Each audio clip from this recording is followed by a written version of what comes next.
Continuing from the last video, it's time to add more states. Let's make the player run if the shift key is pressed. Adding the shift action to the input map, we need two signals, shift and shift release. Try to keep the brain signals organized. Now tell the input manager to emit the signals as expected. Just like what we did in the last video, add the signal picker child to the player code for running. Of course, we should add the run signal to the brain so we can pick it in the inspector. Let's connect the signal to the run function. The only difference between the walk and the run functions is movement speed. So let's make a copy for now. I'll make it more efficient in a second. Time to add the run state. Of course, we need the run start signal to initiate it.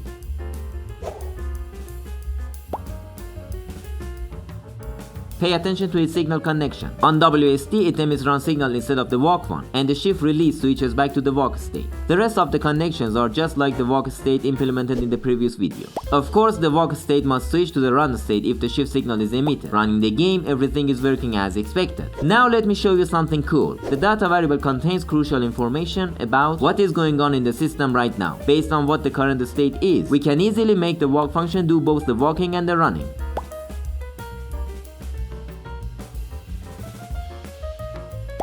As you see, it is working, but keep it in mind that if you want to reuse your modules or systems in other projects, it's a really bad practice to make your systems depend on the name of states or any other name. But this is not a reusable mover module, so for now I'll keep it simple. By the way, subscribe and hit the bell so you don't miss the rest of the tutorials. Back to work, let's remove the run function and the run signal, and rename the walk signal and the walk function to move signal and move function respectively. Removing the run signal from the brain, rename the walk signal to move. Keep it in mind that as the signal in the brain list has been renamed, we must now reselect the signal in all the signal pickers using the old walk signal. Run the game and it doesn't work because I forgot to reselect the move signal in the player's inspector.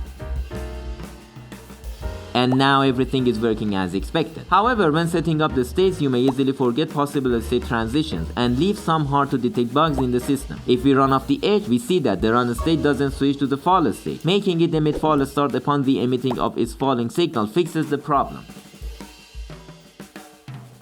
To show you the hierarchical aspect of ReuseLogic Nexus State Machine system, let's add one more feature. I want the player to jump higher while running. We need a new state called run jump. But as this is a special type of jumping, it's better to make it a child of the jump state. Keep it in mind that this state must not start upon the emitting of any signal. The jump state, its parent, is the one which decides when to initiate run jump state instead of the jump state itself. ReuseLogic Nexus has a special property called the state hub. It has a list of all the states in the system and a list of all the direct child states of the current state node. Choosing run in the first list and run jump in the second one means that we want the run jump state to be initiated instead of the jump one if the state requesting the transition is the run state. Let's make the run jump state switch to fall state if necessary and use a data variable again to make the jump function handle both types of jumping.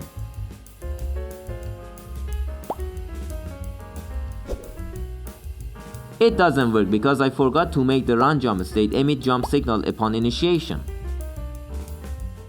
You can now add different state connections to the run jump and make it do more fancy stuff, like causing some particle effects to be created, etc. But for now, let's keep it simple. In the next video, I'm gonna use the sender-receiver system of ReuseLogic Nexus to make some pickable items, death zones, etc. Thank you for watching and I'll catch you up in the next video.